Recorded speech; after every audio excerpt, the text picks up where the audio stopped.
Assalamualaikum warahmatullahi wabarakatuh. Ketemu lagi dengan channel Jam Truk Coy, channel yang membagikan sedikit tentang pengalaman saya dalam merawat cucak hijau. Baiklah teman-teman, saya mencoba menjawab pertanyaan dari cucak hijau mania atau Jam Truk mania ya teman-teman. Yaitu yang ditanyakan bagaimana perawatan cucak hijau bahan ya, semi jinak. Nah itu perawatan hariannya bagaimana, nah, gitu ya. Apakah dikerodong atau enggak, gitu kan. Nah ini teman-teman yang saya bagikan ini hanya sebatas sepengalaman saya saja ya teman-teman. Jadi beda perawat, beda apa namanya perlakuan atau perawatannya, gitu ya teman-teman. Mohon maaf nih teman-teman, ini cucak hijaunya ikutan bunyi ya. Jadi gini teman-teman, untuk cucak hijau yang bahan ya, bahan itu usahakan dia gacor dulu ya, di rumah itu gacor banget ya kan, gacor banget. Terus pemilihan EF-nya bagaimana? Kalau saya sendiri untuk cucak hijau bahan itu hanya saya kasih jangkrik. Jangkriknya berapa ya, sepuasnya dia ya. Jangkriknya itu sepuasnya dia. Sepuasnya itu maksudnya bagaimana?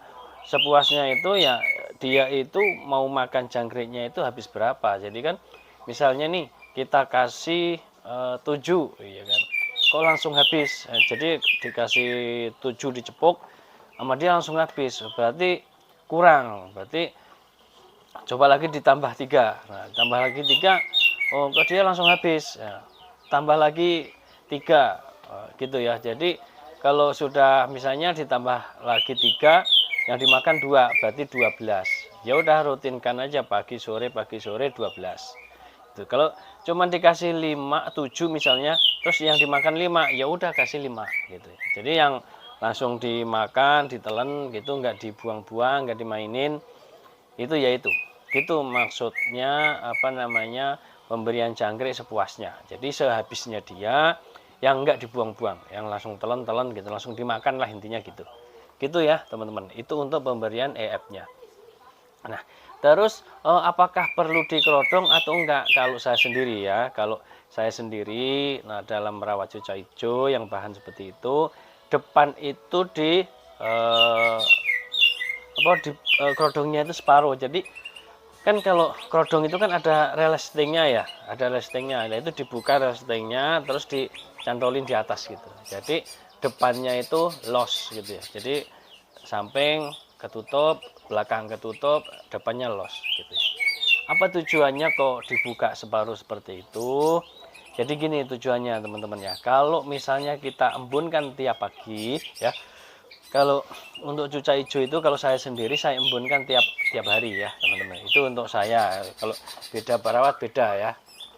Kalau saya sendiri itu saya embunkan tiap pagi gitu ya. Karena jemurnya juga susah, kalau nggak pas libur nggak bisa jemur kan gitu. Jadi gitu. Kalau saya di embun tiap hari. Jadi ketika pagi itu kalau saya harus saya embunkan. Jadi ketika dibuka kerodongnya depan kan di kerodong separuh tadi, kalau dia tidur kita ketok-ketok dulu kandangnya, ketok-ketok ya kan, dia kan melek biasanya kan. Setelah diketok-ketok dia melek, nah itu baru kita angkat kandangnya. Ngangkatnya jangan serata dengan dada kita, tapi di atas. Ngangkatnya begini ya, di atas gitu.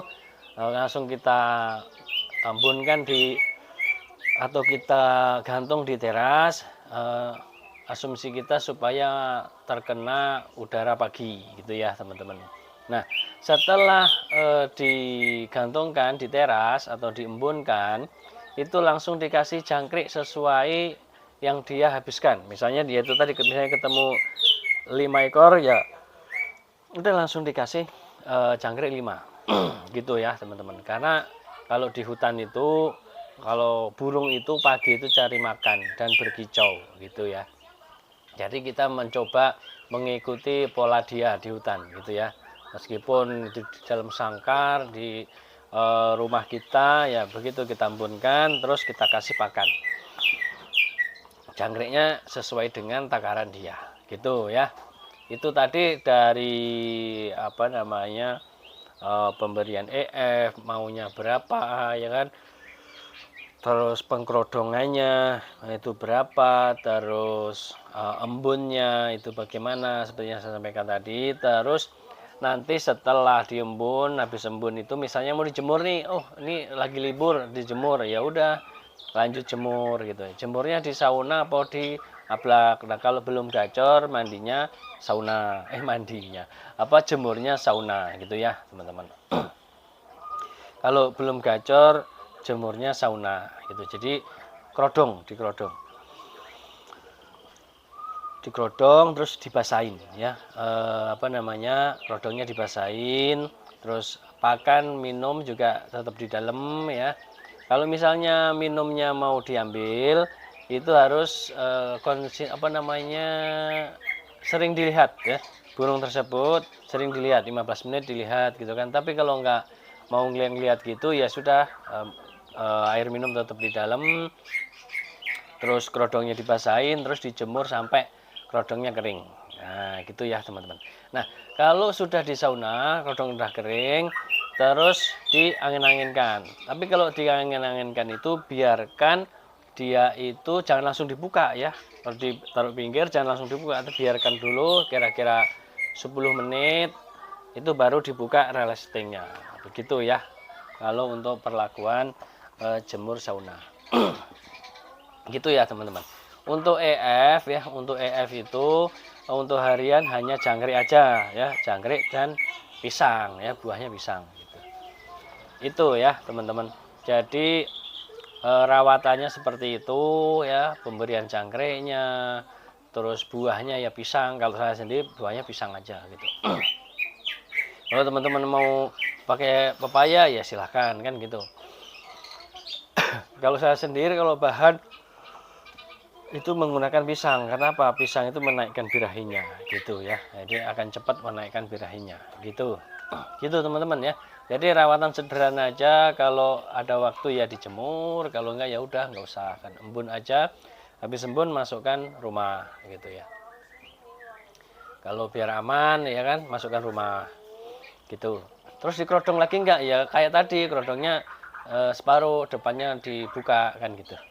Terus dikasih masteran gitu. Gitu teman-teman ya. Itu sedikit rawatan yang saya lakukan kepada cucai hijau bahan nih, yang bunyi ini namanya ocit bahan ini dari Pak RT SF gitu ya. Ini kemarin sudah masuk juara 2, juara 3 pernah di Peninggalan Enterprise. Nah, kemarin pas waktu saya bawa ke BBC ya, BBC kan kalau tanding kan nggak ada yang nggak nembak, burungnya kualitas semua ya yang datang itu. Kemarin masuk nominasi jauh, nggak apa-apa, yang penting mau bunyi. Gitu ya teman-teman. Mudah-mudahan ke depan ini ada prospek dan bagus, stabil, bisa juara gitu ya untuk si Ocit. Itu teman-teman, semoga ini bisa membantu sedikit pengalaman yang saya miliki, yang sudah saya lakukan. Semoga ini ada manfaatnya buat teman-teman sekalian, terutama untuk pemula ya. Karena apa, pemula itu perlu banyak tahu, perlu banyak ilmu, dan perlu banyak pengalaman. Nah sedikit pengalaman yang saya miliki ini semoga bisa menjadi referensi untuk teman-teman sekalian. Akhirnya wassalamualaikum warahmatullahi wabarakatuh. Salam Jamtruk Mania.